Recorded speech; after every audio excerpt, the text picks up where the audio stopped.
오늘도 귀한 시간에 나오신 우리 성도님들 한 분 한 분을 환영하고 축복합니다. 오늘 본시의 표제를 한번 살펴보도록 하겠습니다. 같이 읽어보겠습니다. 다윗의 시, 인도자를 따라 여두둔의 법칙에 따라 부르는 노래. 본시의 저자가 다윗인 것을 분명히 알 수 있습니다. 그리고 여두둔의 법칙에 따라 부른 노래라고 기록을 하고 있는데 시편 150편 가운데 총 3편이 여두둔이라고 언급되어 있습니다. 시편 39편, 또 오늘 읽은 62편, 77편입니다. 이에 여두둔이 마치 특정한 장르의 음악인 것처럼 이해하기가 쉽지만 여두둔은 사람 이름이라는 것이 대부분의 학자들의 해석입니다. 여기서 역대기서만 보더라도 다윗 시대의 성전에서 음악을 지휘하던 3명 중에 1명이 여두둔이었습니다. 다윗이 어느 상황에서 이 시를 지었는지 정확하게 표제에서는 알 수가 없습니다. 다만 이 본문의 내용을 통해서 다윗이 예루살렘 성전에서 도피한 상황이었다고 말을 하기도 하고, 또 그가 병들었을 때 혹은 압살롬에게 쫓길 때 부른 시로 보기도 합니다. 본시를 비탄시로 구분하는데 일반적으로 비탄시는 시인이 겪고 있는 현실적 고통에 대한 탄식이나 호소, 또 악인에 대한 징벌을 간구하는 내용들이 주를 이룹니다. 그래서 우리도 그런 시인의 형편을 보면서 공감을 하고 우리도 그런 비슷한 어려움을 만났을 때 위로를 얻고 힘을 얻게 됩니다. 하지만 본시는 낙담이나 두려움에 대한 표현, 또 원수를 멸하여 달라는 그런 표현보다는 하나님에 대한 믿음과 확신을 고백하고 있습니다. 그래서 학자들 중에서는 본시를 하나님을 신뢰하는 그런 신뢰시로 보기도 합니다. 근데 이 시는 지혜시적 경향이 강한 탄식시로 보통은 구분을 합니다. 지혜시는 이 지혜시는 사람들에게 하나님이 어떤 분이신지, 하나님 앞에서 어떻게 살아가야 하는지에 대한 가르침을 주고 있습니다.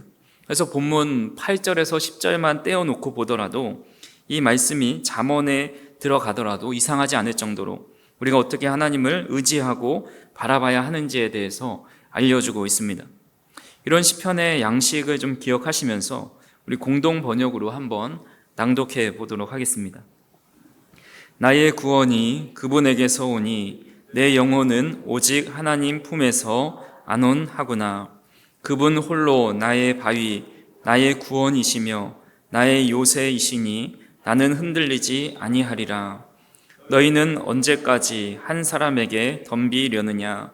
너희들 모두 언제까지 그를 덮치려느냐? 마치도 기울어지는 성벽같이 무너지는 돌담같이 그들의 꾸미는 일은 사기뿐 그들의 즐거움은 속임수 짐짓 거짓을 품고 입으로는 복을 빌면서 속으로는 저주를 퍼붓는구나. 내 영혼아 오직 하나님 품속에서 고이 쉬어라. 나의 희망은 오직 그분에게 있나니 그분 홀로 나의 바위, 나의 구원이시며 나의 요새이시니 나는 흔들리지 아니하리라. 내 구원, 내 영광은 하나님께 있으니 그분은 나의 힘이신 바위, 나 하나님께 피하신하리라. 백성들아 어떤 일을 당하든지 너희는 하나님을 믿어라.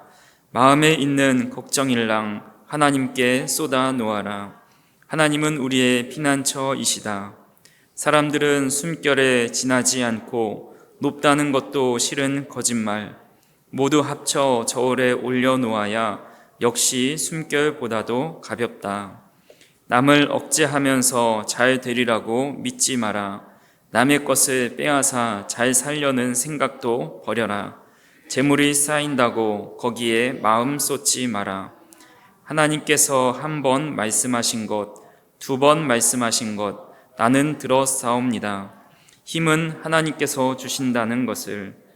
나의 주 사랑이시여, 당신께서 하신 말씀, 사람에게 그 행실대로 갚으리라는 말씀을. 아멘. 스탠포드 대학의 마크 레퍼 교수와 콜롬비아 대학의 시나 아이예거의 실험이 있습니다. 슈퍼마켓에 6가지 종류의 잼과 또 24가지 종류의 잼을 시식할 수 있는 그런 부스를 각각 설치해 놓고 고객들의 반응을 살펴보았습니다. 고객 대부분이 선택권이 많은 부스를 선택할 거라 생각했습니다. 예상대로 지나가는 고객의 60%가 24종류의 잼이 마련된 시식대에 머물렀습니다. 그 6가지 잼의 종류가 있는 시식대에는 40%의 고객만이 머물렀습니다. 그런데 구매하는 형태는 전혀 예상과 달랐습니다. 24가지 잼이 마련된 시식대에서는 단 3%만이 고객이 잼을 구매하였고 6가지 잼이 마련된 시식대에서는 30%의 고객이 잼을 구매하였습니다. 결국 큰 차이를 보지 않는 선택이 너무 많이 주어지면 소비자들은 선택 대안에 부담을 느껴서 구매 욕구가 감소한다라는 결과를 추출해냈습니다. 비슷한 통계가 있습니다. 우리 국내 코스트코 중에서 어떤 서울에 있는 한 지점이 일평균 13억 매출을 낸다고 합니다. 이것은 세계 코스트코 단일 매장 중에 최고의 매출을 내고 있는데요. 우리나라는 이 코스트코 매니아 분들이 많이 있습니다. 그래서 백석동에 가면 코스트코가 있는데 주말에 가보면 도로가 주차장이 될 정도로 많은 사람들이 그곳을 찾는 것을 보게 됩니다. 코스트코의 성공 전략 중에 하나가 바로 소품목 저마진입니다. 코스트코에서 판매하는 상품의 취급 수량이 약 4,000개라고 합니다. 일반 우리 대형마트에서는 3만 개에서 4만 개의 상품을 취급한다고 합니다. 그러니까 많게는 품목의 10배까지 차이가 나는 겁니다. 다양한 소비자를 만족시키기 위해서 더 많은 품목이 있으면 더 많은 매출을 낼 것 같지만 오히려 선택할 폭이 적어질 때 더 많은 매출을 올리는 것을 보게 됩니다. 이런 현상을 선택의 역설이라고 말을 합니다. 사람들, 소비자에게 너무 많은 옵션이 주어질 경우에 오히려 결정을 내리기가 힘들어지게 만들고 또 적은 옵션을 가졌을 때보다 더 좋지 않은 선택을 하거나 심지어 선택 자체를 포기하는 현상이 바로 선택의 역설입니다. 그래서 선택의 역설이라는 책을 보면 선택권이 오히려 사람들을 무력하게 만들고 좌절시키는 역할을 하기도 한다라고 말을 합니다. 우리는 이것을 신앙에 적용해 볼 수가 있습니다. 우리가 살아가면서 여러 가지 선택지가 있다고 한다면 더 믿음이 좋을 것 같고 윤택한 삶을 살아갈 것 같지만 사실 믿음이 좋은 사람, 신앙생활을 잘하는 사람은 선택지를 많이 만들어 놓지 않습니다. 어려움이 생길 때 자신의 돈을 의지하고 인맥을 의지하고 또 경험을 의지하고 여러 가지를 고민해 보지만 결국 여러 가지 시행착오 끝에 하나님을 의지하게 됩니다. 하지만 하나님밖에 처음부터 의지할 수 없는 사람은 그렇게 하나님만을 처음부터 의지합니다. 그래서 하나님만 의지하는 것과 하나님도 의지하는 것은 하늘과 땅 차이라고 할 수가 있습니다.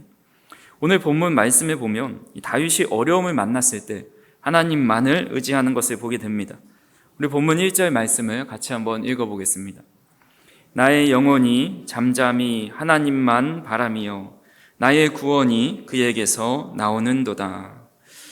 오늘 한글 번역에는 나의 영혼이라고 먼저 시작을 하고 있지만 히브리어 성경을 보면 아크라는 단어로 시작을 합니다. 이 아크라는 말은 확실히, 오직, 분명히, 진실로라는 뜻을 가지고 있습니다. 그러니까 아크라는 표현 뒤에 이어지는 말들이 이 뒤에 문장을 계속 수식해서 하나님에게만 구원이 나온다는 그 시인의 고백이 확실하고 진실된 고백이다라는 것을 표현하고 수식해주는 것이 바로 아크라는 표현입니다. 이런 아크라는 표현은 총 6번 본시에 등장합니다. 1절과 2절, 4절, 5절, 6절, 9절에 등장합니다. 그러니까 1절에 보면 나의 영혼이 오직 주님만 바라봅니다. 그리고 2절에서도 오직 그만이 나의 반석이시오, 나의 구원이라 고백을 합니다. 그리고 5절과 6절은 비슷하게 동일하게 반복하고 있습니다. 다윗은 자신의 어려움을 하소연하고 도움을 구할 뿐이 오직 하나님이시라고 반복해서 본시를 통해서 고백을 하고 있는 겁니다. 우리 안에 선택지가 많아질수록 하나님만 신뢰하는 것은 점점 어려워집니다. 사도 바울이 2차 전도 여행 중에 아덴이라는 도시에 가게 됩니다. 그 도시는 과거 그리스 철학과 문학의 중심지입니다. 플라톤과 아리스토텔레스와 같은 그리스 철학자들의 고향과 또 철학적 중심지였습니다. 바울이 그곳에 도착하자마자 마음에 분개함이 일어났는데 그 이유에 대해서 사도행전 17장 16절에 이렇게 말씀하고 있습니다. 제가 읽어드리겠습니다. 바울이 아덴에서 그들을 기다리다가 그 성에 우상이 가득한 것을 보고 마음에 격분하여라고 말씀합니다. 그러니까 아덴에 바울이 도착하고 나서 가장 먼저 눈에 띈 것이 우상으로 가득한 그 지역이었습니다. 그곳에서는 이 사진에서 보는 것처럼 유네스코 지정 세계 문화유산 1호인 파르테논 신전이 있습니다. 오늘날에는 이렇게 기둥밖에 남아 있지 않지만 아직도 보수 공사를 하고 있는 걸로 알고 있습니다. 하지만 2000년 전에 이 파르테논 신전은 역사상 가장 뛰어나고 완벽한 건축물 중에 하나였습니다. 그 신전 안에는 금과 상아로 만들어진 거대한 아테나 여신상이 있었는데 그 높이가 무려 12m나 된다고 합니다. 파르테논 신전 외에도 니케 신전, 에레크테이온 신전, 또 아테나 제단이 있었습니다. 그렇게 크고 작은 여러 신전들과 수많은 우상들, 또 제단들이 쌓여 있는 것을 보게 됩니다. 그래서 방금 읽어드렸던 그 말씀에 우상이 가득하였다라고 이제 표현을 하고 있는데, 이 가득하다라는 표현은 우리가 흔히 물에 잠겼다라는 표현처럼 그곳에 우상들로부터 잠긴 도시다, 우상이 가득한 도시, 우상으로 충만한 도시가 바로 아테네였다라는 겁니다. 그래서 17장 33절에 보니까 내가 두루 다니며 너희가 위하는 것들을 보다가 알지 못하는 신에게라고 새긴 단도 보았으니 그런즉 너희가 알지 못하고 위하는 그것을 내가 너희에게 알게 하리라 라고 말씀합니다. 그들은 알지 못하는 신에게라고 새긴 단도 있었습니다. 워낙 신들과 우상들을 많이 만드니까 본인이 만들어 놓은 우상 이름조차도 누구인지 기억하지 못할 정도로 많이 있었다는 것입니다. 그리고 아테네 사람들의 특징 중에 하나가 종교심이 뛰어났습니다. 사도행전 17장 22절에 보니까 바울이 아레오바고 가운데 서서 말하되 아덴 사람들아 너희를 보니 범사에 종교심이 많도다라고 말을 합니다. 종교심이 많다는 것은 매우 종교적인 사람들이라는 겁니다. 신에 대한 거부 반응이 없고 누구나 신의 존재를 인정하고 받아들였다라는 것입니다. 그렇게 친종교적인 곳에서 복음을 사도 바울이 전합니다. 근데 복음을 받아들인 몇 사람은 있었지만 일반적으로 아덴에서의 전도는 다른 지역보다 부진한 것으로 여겨집니다. 단적인 예로 아덴에 이르기 전에 머물렀던 이 베레아라는 지역에서 복음을 전한 결과에 대해서 이렇게 기록하고 있습니다. 베레아에 있는 사람들은 데살로니가에 있는 사람보다 더 너그러워서 간절한 마음으로 말씀을 받고 이것이 그러한가 하여 날마다 성경을 상고하므로 그 중에 믿는 사람이 많고 또 헬라의 기부인과 남자가 적지 아니하나라고 말을 합니다. 베레아 사람들은 마음이 너그러워서 간절한 마음으로 말씀을 받고 날마다 성경을 상고하고 믿는 사람들이 많이 있었습니다. 근데 아테네에서는 어떻게 복음을 받아들였는지 17장 32절에서 34절에 이렇게 말씀하고 있습니다. 같이 한번 읽어보겠습니다. 그들이 죽은 자의 부활을 듣고 어떤 사람은 조롱도 하고 어떤 사람은 이 일에 대하여 내 말을 다시 듣겠다 하니 이에 바울이 그들 가운데서 떠나매 몇 사람이 그를 가까이 하여 믿으니 그 중에는 아레오바고 관리 디오누시오와 다마리아라 하는 여자와 또 다른 사람들도 있었더라. 사도 바울이 전한 복음을 듣고 일부는 관심을 가졌지만 대부분이 거부하고 비웃고 또 조롱하였습니다. 아덴에서의 전도가 어려웠던 이유가 무엇일까? 여러 가지가 있었겠지만 그 중에 하나가 그들은 너무 많은 우상들, 너무 많은 선택지가 있었기 때문이지 않을까 생각을 해봅니다. 꼭 하나님이라는 신이 아니어도 그들은 다른 선택할 신들이 너무 많이 있었던 것입니다. 이스라엘 백성들이 출애굽하고 가나안 땅에 들어가게 되었을 때에 하나님께서 가장 경계하셨던 것이 우상을 숭배하는 것이었습니다. 가나안 사람들은 다신교와 우상 숭배를 실천하였습니다. 바알과 아세라, 또 몰렉과 같은 신들에게 제사를 드렸고 간혹가다 인신 제사도 드리면서 부도덕하고 타락한 종교적 행위를 일삼았습니다. 그래서 하나님께서 가나안 땅의 주민과는 절대로 언약을 맺지 말라고 말씀합니다. 너는 스스로 삼가 내가 들어가는 땅의 주민과 언약을 세우지 말라. 그것이 너희에게 올무가 될까 하노라. 너희는 도리어 그들의 제단들을 헐고 그들의 주상을 깨뜨리고 그들의 아세라상을 찍을지어다. 너는 다른 신에게 절하지 말라. 여호와는 질투라 이름하는 질투의 하나님임이니라. 출애굽한 이스라엘 백성들에게는 오직 하나님밖에 없었습니다. 하나님이 아니시면 그들은 출애굽할 수도 없었고 또 광야에서 40년 동안 살아남을 수도 없었습니다. 그래서 광야에서는 오직 하나님 한 분밖에 의지할 뿐이 없으니 그들도 하나님만 의지하였습니다. 하지만 가나안 땅을 정복하게 되면 그 땅에는 우상과 제단이 있었습니다. 우상 숭배 문화가 있었습니다. 이제 그들에게는 선택지가 3개, 4개, 5개, 6개까지도 늘어나는 겁니다. 물론 이스라엘 백성들은 하나님을 버리지 않았습니다. 그들의 정체성 자체가 하나님의 선민이라는 중심 사상이 있었기 때문입니다.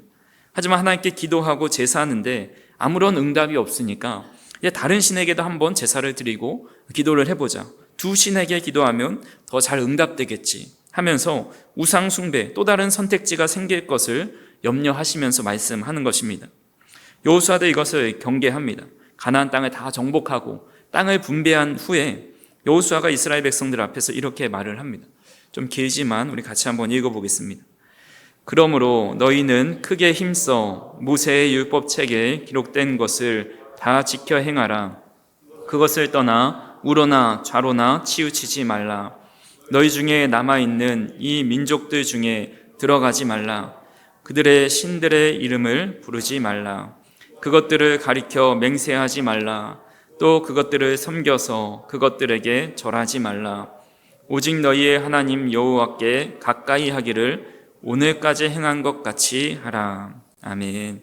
이스라엘 백성들이 광야에 있을 때 오직 그들의 선택은 하나님밖에 두지 않았던 것처럼 분배받은 땅에서도 가나안 신들의 이름을 부르지 말고 그들을 섬기지 말고 절하지 말라고 말씀합니다.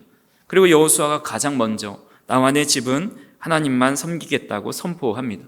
같이 한번 읽어보겠습니다.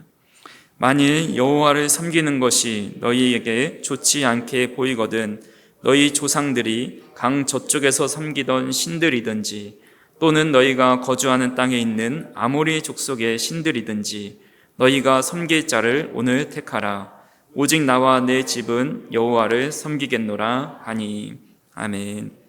여호수아는 나에게 선택지는 오직 하나님뿐이고 나는 오직 하나님만을 섬길 거다라고 선포합니다. 저와 우리 성도님들도 이런 결단을 하실 수 있기를 간절히 바랍니다. 우리에게 여러 가지 선택지를 준비하는 것이 더 좋은 삶이라고 생각할 때가 있지만 신앙적으로 볼 때 선택지는 하나면 충분합니다. 하나님만 계시면 모든 것이 해결됩니다. 그렇게 저와 우리 성도님들이 문제를 만나고 또 어려움을 만났을 때 오직 하나님만 바라보실 수 있기를 간절히 바랍니다. 가장 먼저 하나님께 도움을 구하고 하나님께 기도하고 하나님께 찬양하는 삶을 살아갈 때에 흔들리지 않는 산성이시오 요새 되시는 하나님의 도우심을 경험하게 될 것입니다. 그렇다면 하나님만 의지해야 하는 이유를 오늘 본문을 통해서 2가지로 살펴볼 수가 있습니다. 첫 번째로 하나님만 의지해야 하는 이유는 하나님에게만 구원이 있기 때문입니다. 오늘 본문 1절을 다시 한번 읽어보겠습니다. 나의 영혼이 잠잠히 하나님만 바라며 나의 구원이 그에게서 나오는도다. 아멘. 세상 사람들은 기독교가 유일신 사상을 가지고 있다는 것에 대해서 반감을 가지고 있습니다. 이 세상에 어떻게 하나님만 신이냐는 것입니다. 높은 산을 오르는 방법이 동쪽으로 오를 수 있고 또 남쪽으로 오를 수 있고 여러 가지 갈래길이 있어서 결국은 그 길은 정상에 도달하게 되는데 어떻게 한 길만 정상에 오르는 길이냐라고 말을 하는 것은 말이 안 된다라는 겁니다. 서로 다른 종교를 인정하고 서로 믿는 신을 인정해 주어야지 어떻게 너네만 유일신이냐라고 말을 합니다. 이것이 종교다원주의입니다. 종교다원주의는 절대 종교란 존재하지 않는다고 여깁니다. 모든 종교가 상대적이고 구원에 이르는 길도 다양하다고 주장을 합니다. 그렇게 다원주의는 구원은 기독교뿐만 아니라 다른 종교에서도 발견할 수 있다고 주장을 합니다. 하지만 성경은 분명히 말씀하십니다. 우리 신명기 6장 4절 같이 한번 읽어봅니다. 이스라엘아 들으라 우리 하나님 여호와는 오직 유일한 여호와이시니. 아멘. 이사야 45장 5절도 읽어보겠습니다. 나는 여호와라 나 외에 다른 이가 없나니 나밖에 신이 없느니라. 너는 나를 알지 못하였을지라도 나는 내 띠를 동의할 것이요. 이사야 45장 18절 같이 읽어봅니다. 대저 여호와께서 이같이 말씀하시되 하늘을 창조하시니 그는 하나님이시니 그가 땅을 지으시고 그것을 만드셨으며 그것을 견고하게 하시되 혼돈하게 창조하지 아니하시고 사람이 거주하게 그것을 지으셨으니 나는 여호와라 나 외에 다른 이가 없느니라. 아멘. 성경은 하나님만이 오직 유일한 하나님이시고 다른 신이 없다는 것을 분명히 말씀하고 있습니다. 그리고 온 세상과 우리 인간은 하나님의 손에 창조되었음을 분명히 말씀하십니다.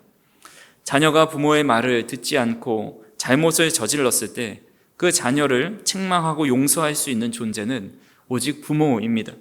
부모에게 잘못한 것을 다른 사람이 책망하고 용서할 수는 없는 겁니다.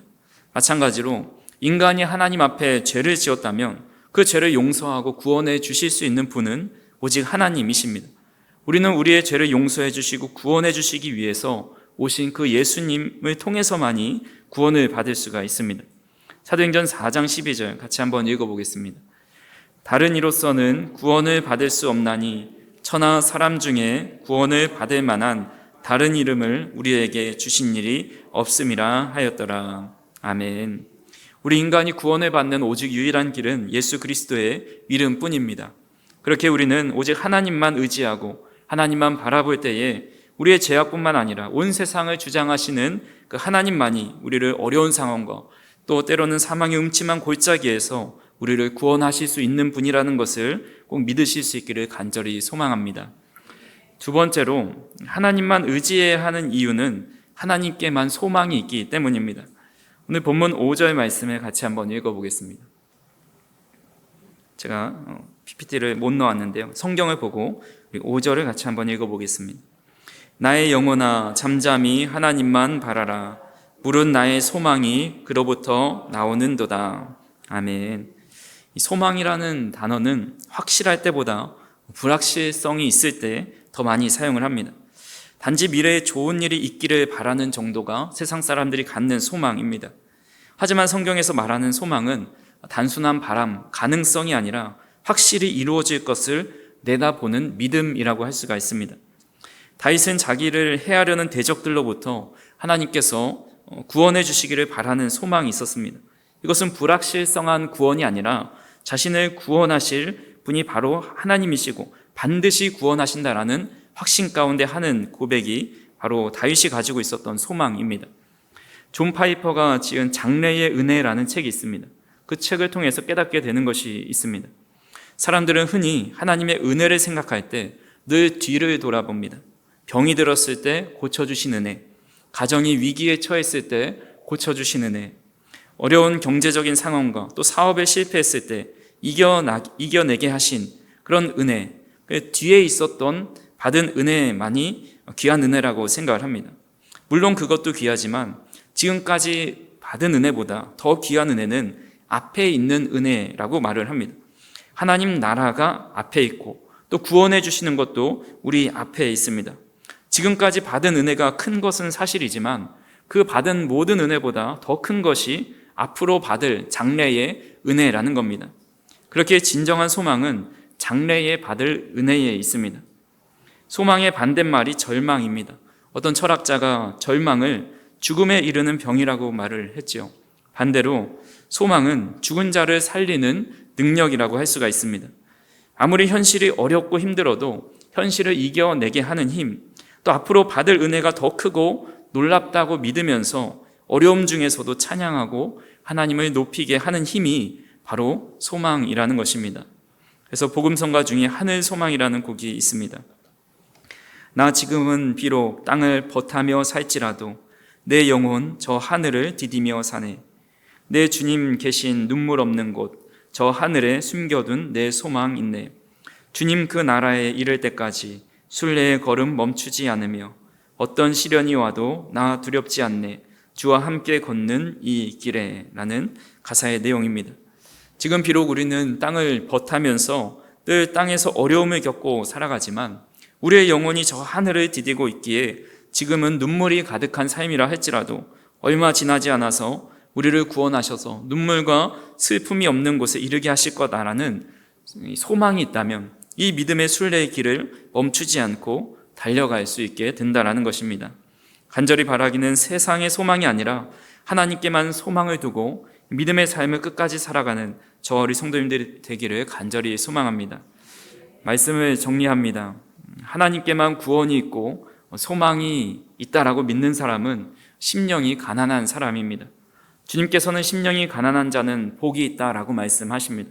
가난한 자라는 것은 물질의 가난을 의미하는 것이 아니라 마음과 영혼이 가난해서 내가 할 수 있는 것은 아무것도 없다라는 영적인 파산을 의미하는 것입니다.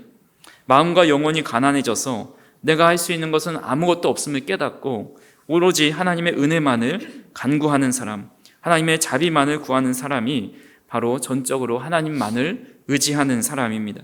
간절히 바라기는 저와 우리 성도님들이 심령이 가난한 자가 되어서 잠잠히 하나님만을 바라보실 수 있기를 바랍니다. 마틴 루터가 이런 말을 했습니다. 참고 인내하며 잠잠하라. 너의 슬픔을 누구에게도 말하지 말라. 고난을 당해도 낙심하지 말라. 하나님은 어느 때든 너를 구하실 수 있다.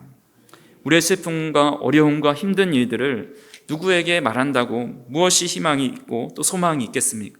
오직 하나님만 바라볼 때에 하나님은 그 고난과 어려움 속에서 어느 때든지 우리를 구하실 수 있는 능력이 있으신 분이십니다. 그렇게 우리의 참 구원과 소망을 가지고 소망이 되시는 그 주님 앞에 모든 것을 아뢰고 또 주님만을 의지하며 살아가는 저와 우리 성도님들이 되기를 주님의 이름으로 축원합니다.